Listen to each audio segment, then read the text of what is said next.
I know that things always are changing in the philanthropic landscape, and you're on the ground and you're talking to nonprofits every single day. What are you noticing in terms of, are you noticing an increase in funders who are requiring outcomes and impact data? Is it, a nice to have, but not a mandatory? Tell us what you're seeing in terms of from the funding and philanthropic landscape. Yeah, that's a great question. And I think in a nutshell, it's an undoubtedly yes. Um, to be a little bit more detailed, um, yes, it's not just what we see or, what our whole team is seeing on a regular basis, but we look at other studies that are showing just continual increases in, individual donors wanting to see this information. Used to, it was, predominantly granting organizations, family foundations, things of that nature that would request or require impact metrics. And at this point, we're seeing donors of all types, funders of all types, really not just requesting, but more so requiring, sometimes demanding to see this information in order to fund initially or continue funding organizations.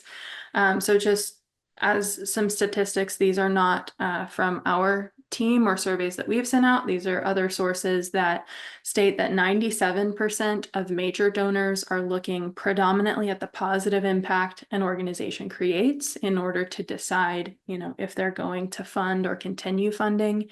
2 out of 3 or 66% of donors are looking at the outcomes, not the outputs. So the actual change over time that an organization is creating. And then we see this with younger generations too. So millennials and Gen Z are much more concerned about the social impact, the economic impact, the environmental impact that might be created by an organization. And so we don't foresee this changing or going anywhere anytime soon, because new donors, younger donors are wanting to see this information more and more. So yes, to answer your question, we see this all the time.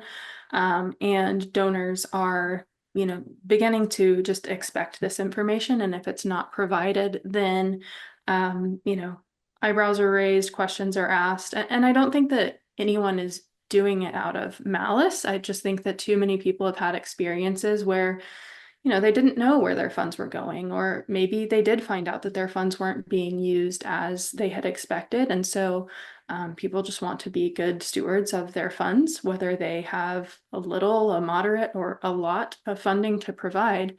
Everyone wants to be good stewards of that. And at Social Impact Solutions, we really just like to advocate that just like if someone were investing in a for-profit, they would expect a return on investment, and no one has a problem with those expectations. And donors and funders have, they expect a social return.